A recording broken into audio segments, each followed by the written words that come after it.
Olá, meu querido, minha querida, mais uma vez estamos aqui para os nossos 10 minutinhos de Novo Testamento, multiplicados, mas estamos falando da primeira carta de Paulo aos Coríntios, uma carta longa, 16 capítulos. Eu comecei a falar na primeira parte, vamos ver o que vamos conseguir chegar nesta segunda parte.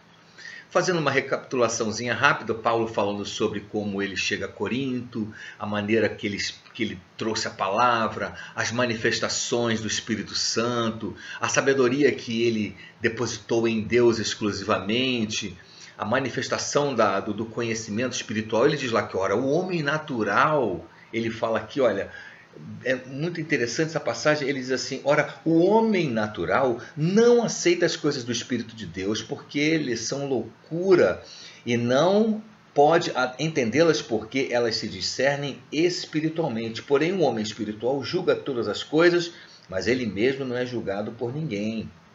Então, falando das coisas espirituais, o apóstolo Paulo diz que a sabedoria espiritual não é uma coisa que nós conseguimos adquirir através de conhecimentos naturais. Nós precisamos de um contato, nós precisamos da unção e da revelação do Espírito Santo. Depois ele passa a falar que aquela igreja estava com problemas sérios por causa das divisões, por causa da permissão que eles deram para que o adversário entrasse e dividisse-os em líderes. E cada um seguiu um determinado líder, e isso enfraqueceu o poder daquela igreja. Eu também falei no vídeo anterior sobre o fato dos apóstolos se sentirem assim um lixo perante aquelas pessoas que se sentiam tanta coisa. Ao passo que, quando na verdade, os apóstolos, o apóstolo Paulo era o pai espiritual daquela igreja. E ele não estava repreendendo aquelas pessoas para o mal, mas para conduzi-los à verdade. Mas tem uma passagem aqui no capítulo 3 que ele fala que a gente não pode deixar escapulir aqui da nossa análise. É quando ele fala que ele, como prudente construtor, ele lançou os fundamentos daquela igreja. Uma igreja, como eu disse para vocês, uma igreja que foi suprida com palavra forte, com gente forte, e que foi gerando líderes ali dentro. Começa pelo próprio Paulo, depois vem Barnabé, Apolo, Timóteo, Tito, Pedro, pessoas que pregaram ali e que ensinaram naquele lugar. E outros mais, porque a gente vê na segunda carta de Paulo aos Coríntios, que ele menciona inclusive outros apóstolos, além dos 12, que vinham até aquela igreja. Paulo questiona, inclusive, a apostolicidade dessas pessoas. Não que Paulo era contra outros apóstolos, mas contra a apostolicidade daqueles que, em vez de virem para contribuir com o ministério dele ali naquele local, vieram para tentar roubar de Paulo a primazia e passar a ser sustentados por aquela igreja, coisa que nem Paulo era, mas eles queriam. Uma história que a gente vai ver na segunda carta de Paulo aos Coríntios. E Paulo fala aqui no capítulo 3 o seguinte: se você quer edificar sobre este ministério aqui que eu lancei o fundamento, faz o melhor, porque tudo que você fizer aqui vai ser testado pelo fogo, as tuas obras. Então ele fala que tem gente que constrói sobre fundamento com ouro, pedras preciosas, madeira, feno e palha. Cada um faz do ministério aquilo que ele, cada um vai usar o que tem para o seu ministério para o ministério da maneira que ele enxerga. Talvez se o ministério fosse deles, eles iriam sempre construir com ouro. Mas como o ministério era de Paulo, alguns que o desprezavam, porque a gente vê isso lá na 2 Coríntios, quando alguns diziam assim: a presença pessoal dele é fraca, entendeu? É desprezível e as suas palavras são fracas. Olha que coisa, né? Mas, então, por que eu vou investir o meu melhor neste ministério? Uma vez eu ouvi um cara falar para mim assim: eu não vou colocar azeitona na empada de ninguém não, Bispo Romeu. Ele não estava falando de mim, ele estava falando de uma outra pessoa. Mas eu notei nele que se ele fosse do meu ministério, ele com certeza ia construir casa de palha, casa de feno, casa de madeira ali dentro do meu ministério. Ele não ia fazer palácios de ouro, ele não ia construir o melhor ali dentro, sabe? Porque uma casa de ouro, uma casa forte, ela não se destrói com facilidade. Agora uma casa de palha qualquer vento leva. Essa é a razão de porque muitas pessoas começam no ministério e logo saem daquele ministério. O que eles estão construindo ali qualquer vento leva. Eu fico pensando assim nos votos que as pessoas fazem dentro da igreja. Às vezes o líder da igreja levanta uma campanha, uma necessidade, algo urgente. Precisamos pagar isso em 10 parcelas. Quantos irmãos vão entrar nesse mover? Aí a pessoa vai, levanta a mão e diz: eu vou entrar. Aí a oração é feita, o voto é selado diante de Deus. Mas ele está construindo palha lá, né? Ele dá o pior, é a pior oferta, é o dízimo que aparece lá de vez em quando, sabe? Se o pastor lança um desafio, o líder lança um desafio financeiro, ele não participa. Quando tem férias, a primeira coisa que ele faz é se mandar e aparece só no mês seguinte. Ele chega atrasado na igreja. Ele está construindo isso ali, entendeu? Então, mas a Bíblia, o Senhor é contra isto, porque as pessoas que fazem isto, Deus não se agrada. Ele fala assim: não sabeis, olha aqui, que sois santuário de Deus e que o Espírito de Deus habita em vós? Se alguém destruir o santuário de Deus, Deus o destruirá, porque o santuário de Deus que sois vós é sagrado. O Senhor não está falando de uma pessoa individual, Ele está falando do santuário das pessoas, porque é acompanhando do versículo 10 até o versículo 17. Então, Paulo não mudou de um ponto para outro, não. Ele está falando que nós somos um santuário. Vê lá bem o que tu está construindo aqui dentro. Vê lá bem, irmão, o que você está construindo na igreja, onde é que você está plantado.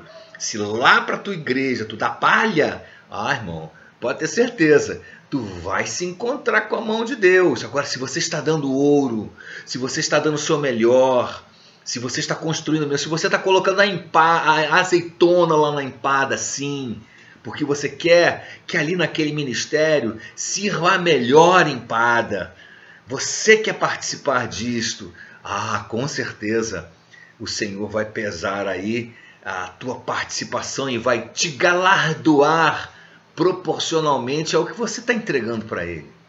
Então as pessoas em Corinto eles não apenas estavam divididos com respeito a quem seguir, mas eles também estavam fazendo errado na construção e na participação deles na casa de Deus.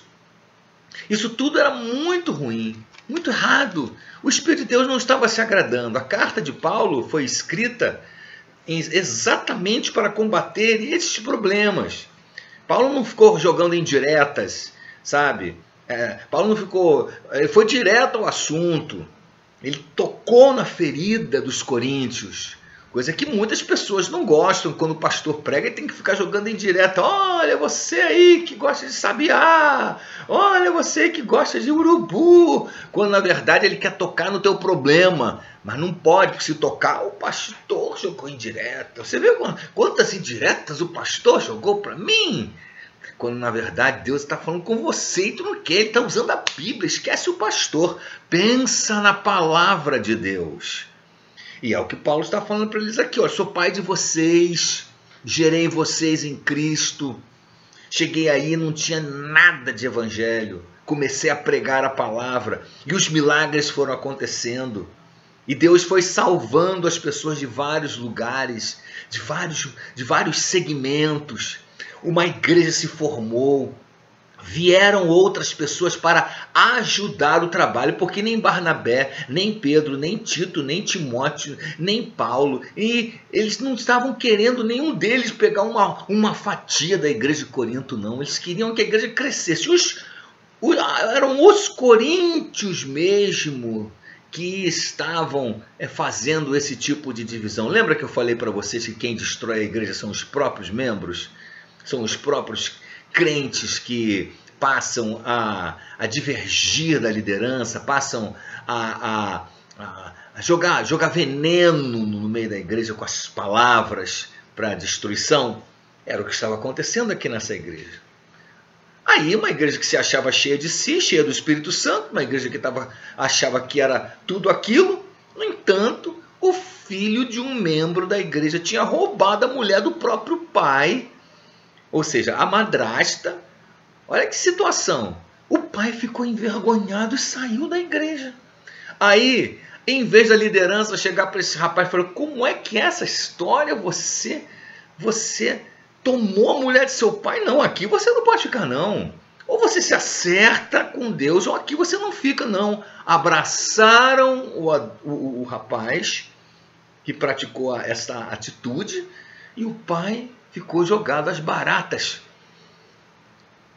E era essa igreja que queria falar de quem era o melhor líder, quem era o mais cheio do Espírito Santo, quem era o mais preparado. Quando, na verdade, o apóstolo Paulo fala: vocês brigam entre si, vocês têm discussões entre si, vão parar na justiça, vocês, atenção, não é errado você levar as causas que você tem na justiça quando elas dizem respeito. Por exemplo, você fez um negócio com o irmão não cumpriu, você levou a ele não aceitou, você reuniu pessoas como testemunha, ele não aceitou, você levou ele na liderança da igreja, ele não aceitou. Essa pessoa não é cristã. Ela não está sensível à voz do Espírito Santo. Ele está na igreja, mas ele não é igreja. Então você vai entrar numa ação contra ele sim. Mas aqui eram problemas internos da igreja que eles pegavam e ainda levavam para as autoridades assim, municipais, para que aquelas autoridades resolvessem o assunto. O apóstolo Paulo fala para eles no capítulo 6 assim: pô, que vergonha, hein? Vocês que se dizem tanta coisa, não tem um sábio aí que possa reunir, que possa resolver isso, que possa julgar entre os irmãos. Atenção, julgar faz parte da vida cristã. Hoje virou um negócio, rapaz. Nós estamos vivendo uma era em que o crente não pode ser crente. Mas a Bíblia, desde Moisés, o Senhor estabeleceu juízes no meio do povo para que eles pudessem julgar as causas. Geralmente eles ficavam na porta de Jerusalém para que aqueles que tivessem demandas fossem até eles. Já na época dos profetas, muitos desses juízes estavam corrompidos, mas a instituição juízes fazia parte de Israel. Depois, na igreja, o Senhor estabeleceu pessoas com sabedoria e prudência para que possam julgar. Na igreja de Corinto, não tinha gente assim, ou se tinha, estava caladinha, na covardia, não queria se meter, sabe aquelas pessoas, aquele irmãozinho. Tem os irmãos bondosos na igreja, aquele irmão que o pastor chama atenção, em vez de se deixar o pastor tratar dele, aí não, o irmão vai lá e abraça ele: ô querido, vem cá, não fica assim não, o Senhor vai te levantar, o Senhor vai te honrar, o Senhor vai fazer você resplandecer. Aí quer dizer, em outras palavras, o Senhor vai envergonhar esse pastor, o Senhor vai mostrar que você é o santo e ele é o profano, o Senhor vai mostrar que você é o ungido e ele não. São os irmãos que não sabem nem o que estão fazendo, porque a responsabilidade do rebanho, aprenda, não é sua. Deus não vai cobrar de você a responsabilidade da igreja, vai cobrar do pastor, ou do líder, apóstolo, bispo, sei lá quem é que está à frente da sua igreja, a pastora, a líder. Mas é o que está à frente que Deus vai cobrar. Não compete aos irmãos ficarem passando bálsamo na ferida de quem tomou uma chinelada do pastor. Muito ruim isto. É que nem a mãe que faz carinho no filho que tomou a chinelada do pai. Chinelada justa, com razão e equilibrada. Não estou falando de espancamento, não. Ou um castigo que a mãe coloca e o pai vai lá e tira a criança do castigo. Para mostrar para a criança assim: olha, o bonzinho aqui da casa sou eu, sua mãe aqui não vale nada. Assim acontece muitas vezes na casa de Deus, infelizmente. E Paulo fala: não tem juiz aí não, não tem quem consiga resolver os problemas da igreja. E ele fala assim: olha, Ou não sabeis que os injustos não herdarão o reino de Deus? Não vos enganeis, nem impuros, nem idólatras, nem adúlteros, nem efeminados, nem sodomitas, nem ladrões, nem avarentos, nem bêbados, nem maldizentes, nem roubadores herdarão o reino de Deus. Tais fostes alguns de vós, mas vós vos lavastes, mas fostes santificados, mas fostes justificados em o nome do Senhor Jesus e no Espírito do nosso Deus. Olha de onde você veio, o Espírito Santo está falando. Olha de onde você veio. Examina bem de onde você veio. Então, é hora da gente construir a casa de Deus, formar um santuário de verdade. E então o apóstolo Paulo fala isso para eles. Condena a sensualidade que estava dentro da igreja, condena, ele fala aqui claramente, ou não sabeis que o homem que se une à prostituta forma um só corpo com ela? Porque, como se diz, serão os dois uma só carne. Mas aquele que se une ao Senhor é um espírito com ele. Fugir da impureza. Qualquer pecado que uma pessoa comete é fora do corpo, mas aquele que pratica a imoralidade peca contra o próprio corpo. Então havia imoralidade na igreja. E havia homens que estavam indo atrás de mulheres do mundo, prostitutas. Prostitutas.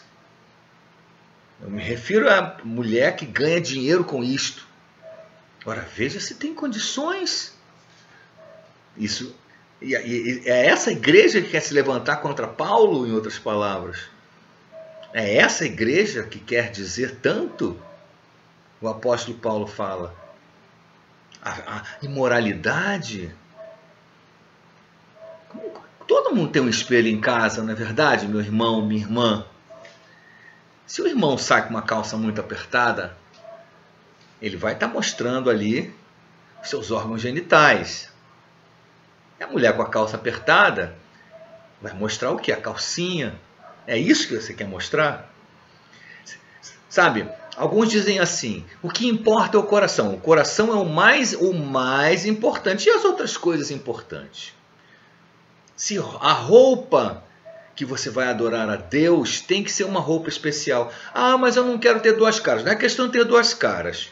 Lá na hora da adoração, na casa de Deus, use uma roupa que glorifique a Deus e que não atrapalhe ninguém de aceitar a Cristo ou de entrar na presença de Deus. Do lado de fora, irmão, é problema seu. Você anda do jeito que você achar que deve andar. Esse é o princípio. Sabe? Esse é o princípio. Se você acha que deve usar um biquíni bem enfiado quando você for na praia e na hora do retiro você tem que usar maiô ou short, na hora do retiro é maiô ou short. A questão de usar o biquíni enfiado é problema teu. Entendeu? Então a igreja não vai lá, mas aqui na igreja é assim. E são princípios simples, nós não precisamos ser muito espirituais para saber disso não. E nem precisa estar muito tempo na igreja para descobrir isso não. E são princípios simples, espirituais, mas lá do início do espiritual. Não é nada profundo não. São princípios simples. E a igreja, como que pode, irmão? O cara está lá adorando ao Senhor, mas no outro dia ele vai atrás de uma prostituta porque não está se aguentando. Ora, o que está acontecendo com esta pessoa? Será mesmo que essa pessoa depois tem condições de se levantar contra a liderança da igreja? Será que ele tem condições de dizer que, não, eu não sigo esse líder, eu sigo aquele. Eu não sigo nenhum deles, eu só sigo a Cristo. Ora, meu irmão, vou te falar uma coisa, se você não consegue seguir ao homem, realmente você vai seguir a Deus que você não vê? Cá para nós, irmão. É até para rir, entendeu? Porque se você... A gente quer mostrar Jesus para as pessoas como? Orando para que apareça Jesus ou os anjos. O Senhor quer se mostrar através de nós. O Senhor quer se mostrar através de você. Entendeu? Você é o alvo. Você é o canal para que isso aconteça. Vamos continuar no próximo vídeo. Já chegamos aqui a 20 minutos. E eu espero que você esteja sendo edificado e abençoado. Um grande abraço, meu irmão. E até o próximo vídeo. Tchau.